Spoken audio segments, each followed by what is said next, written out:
माई nail art. Now मैं nail art बहुत time से करवा रही हूँ, लाइक अबाउट 2 years हो चुके हैं मुझे कॉन्टिन्यूसली नेल आर्ट करवाते हुए।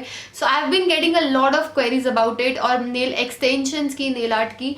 तो आज की वीडियो में मैं आपके साथ वही शेयर करूंगी नाउ, क्योंकि मैं 2 साल से करा रही हूँ, मेरे पास बहुत अच्छा एक एक्सपीरियंस है and I can tell you guys कि आपको क्या कराना चाहिए, क्या नहीं कराना चाहिए जब भी आप नेल आर्ट करवाने जाओ। नाउ नेल आर्ट के लिए सबसे पहले हमें करानी पड़ती है नेल एक्सटेंशंस। नाउ अगर आपके नेल्स ऑलरेडी लंबे हैं तो आपको नेल एक्सटेंशन कराने की जरूरत नहीं है।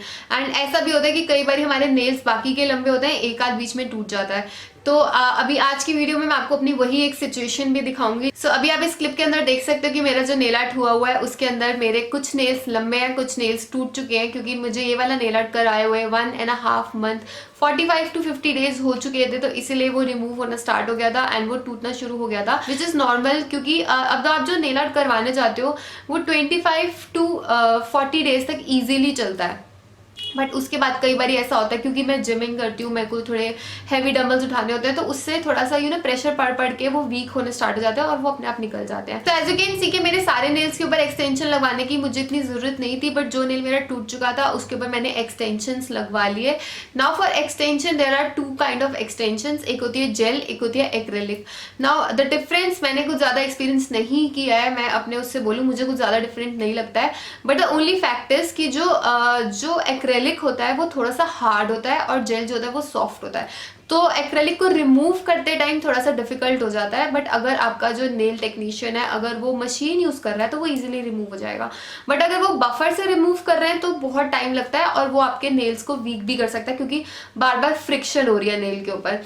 तो आई वुड सजेस्ट कि अगर आप पहली दूसरी बारी करा रहे हो तो गो फॉर जेल, क्योंकि जेल सॉफ्ट होता है और वो इजीली रिमूव हो जाता है, और जो एक्रेलिक होता है वो हार्ड होता है। तो नेल आर्ट जब हम करवाने जाते हैं तो हमारे पास 2 सिचुएशंस होती हैं, या तो आपका बिल्कुल फ्रेश नेल है उसके ऊपर आपको एक्सटेंशन करवानी है फिर ऊपर आर्ट करवाना है, या तो आपका ऑलरेडी हुआ है आपको उसमें रिफिलिंग करानी है। तो आज की मेरी जो सिचुएशन थी उसमें मुझे दोनों ही कराने थे। तो सबसे पहले बात करते हैं कि उन्होंने कैसे मेरे प्रीवियस नेल आर्ट को रिमूव किया। सबसे पहले वो जो भी एक्सेसरीज लगी होती हैं, स्टोन्स वगैरह लगे होते हैं, उसको इस टाइप के क्लिपर से वो रिमूव कर देते हैं एंड देन आफ्टर दैट वो मशीन या फिर बफर से रिमूव करते हैं।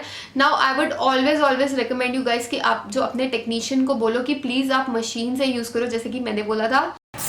अरे मशीन से करो ना, क्योंकि जो बफर होता है वो उसमें बहुत ज्यादा फ्रिक्शन होती है और वो बार बार ऐसे करते हैं, इससे आपका नेल बेड जो होता है वो वीक हो सकता है, और जो मशीन होती है वो बहुत ही इजीली ऐसे करके आपके नेल आर्ट को रिमूव कर देती है प्रीवियस वाले।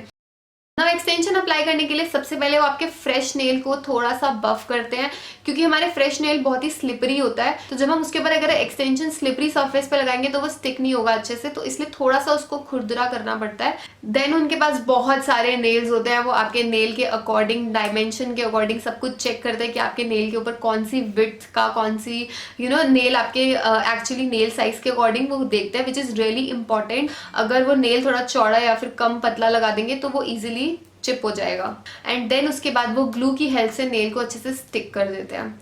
एंड जो भी एक्स्ट्रा, एंड क्योंकि वो जो नेल होता है वो बहुत ही लंबा होता है, वो एक्स्ट्रा नेल को फिर कट कर देते हैं। क्योंकि नेल ऊपर से लगा होता है तो वो उसमें हल्की सी एक हाइट होती है, तो हाइट को रिड्यूस करने के लिए वो उसको बफ कर देते हैं हल्का सा, ताकि वो थोड़ा सा ब्लेंड हो जाए आपके नेचुरल नेल के साथ। अब आती है जेल या फिर एक्रेलिक की बारी। अगर आपने एक्रेलिक कराना है तो फिर वो एक्रेलिक पाउडर और मोनोमर यूज करके वो एक्रेलिक बिल्ड करेंगे। अगर आपने जेल कराना है तो वो जेल की हेल्प से बिल्ड करेंगे। ना जो जेल होता है वो हमेशा यूवी लाइट के अंदर ही क्योर होता है, और जो एक्रेलिक होता है वो एयर में भी क्योर हो जाता है। तो मेरा आज उन्होंने एक्रेलिक किया था, तो acrylic as you can see के पर्पल वाला जो लिक्विड था वो उसको कहते हैं मोनोमर, और जो पाउडर टब के अंदर था उसको कहते हैं पॉलीमर। एंड जब उसको मिक्स करते हैं तो वो एक्रेलिक बन जाता है, एंड उससे वो मेरे नेल की विड्थ को बिल्ड, एंड उससे क्या होता है कि उससे एक तो थोड़ी सी हाइट आ जाती है नेल के अंदर, थोड़ा स्ट्रॉन्ग हो जाता है नेल, ताकि वो इजीली बेंड ना हो जाए। एज यू कैन सी अभी मेरा नेल बहुत स्ट्रॉन्ग है, ये बेंड नहीं होगा।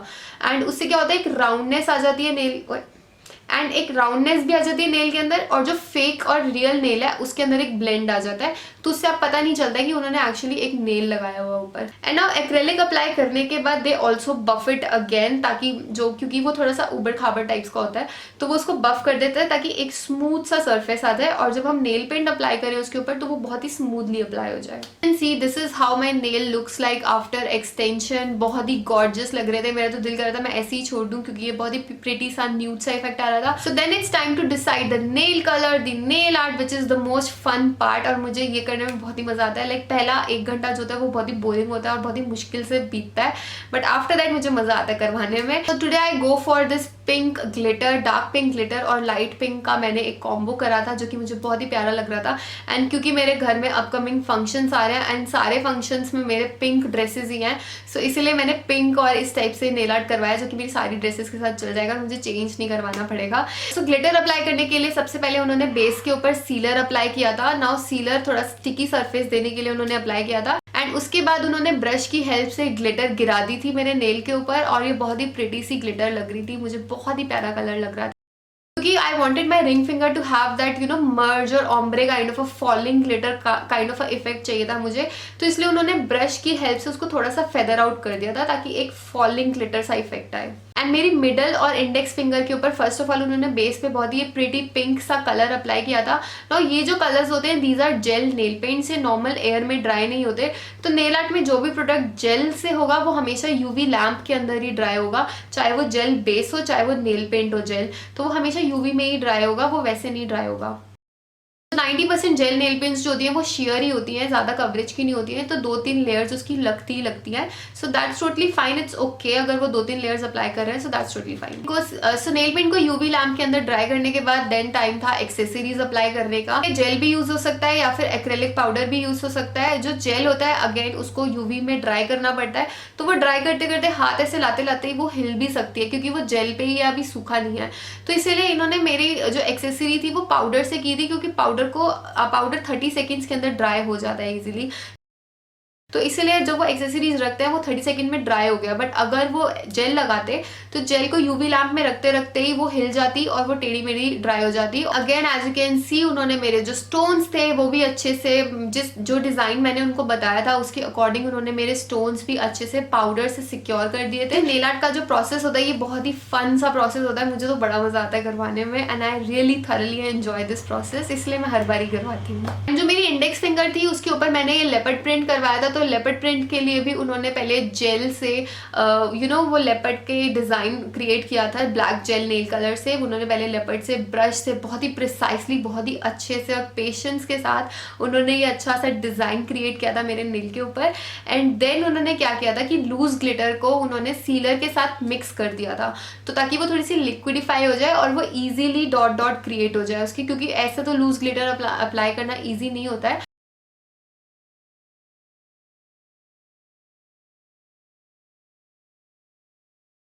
जो भी मेरा आर्ट था उसको सील करने के लिए, सिक्योर करने के लिए उन्होंने एक्रेलिक पाउडर की लेयर अप्लाई की थी एंड उसके बाद सीलर अप्लाई किया था जिससे कि शाइन आती है ना. पाउडर जब हम अप्लाई करते हैं तो बहुत ही डल सा हो जाता है. एज यू कैन सी मेरे रिंग फिंगर की जो ग्लिटर है वो बहुत ही डल सी लग रही है, बट सीलर अप्लाई करते ही वो रिवाइव हो जाती है और एक बहुत ही प्रिटी सा इफेक्ट आ जाता है और बहुत ही अच्छा लगता है.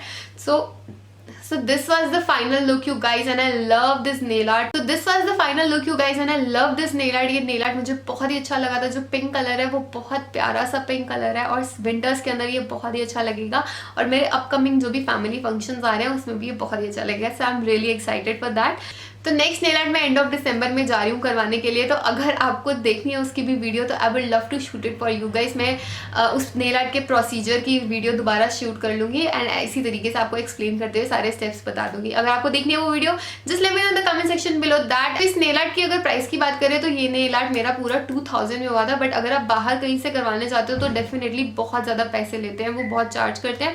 बट जहाँ से मैं करवाती हूँ वो बहुत ही अफोर्डेबल है. उनके नेल सैलून का जो लिंक है मैं डिस्क्रिप्शन बॉक्स में दे दूंगी, so make sure to check that out. ये वेस्ट दिल्ली में पड़ता है एंड बहुत ही अफोर्डेबल है. बहुत फैंसी सा नहीं है बट नॉर्मल सा है, but they are very affordable and product quality is very nice. So link is in the description box below if you guys wanna go to them, if you guys wanna reach to them. Just आप जाओ और अपना nail art करवा के आओ और बहुत ही affordable ranges में आपका नेल आर्ट हो जाएगा. So that's it for this video. I really hope that you enjoy this video and you find it helpful. Just make sure to give it a big thumbs up if you like it. Make sure to follow me on my Instagram and on my TikTok account and I will see you guys in my next video. Bye.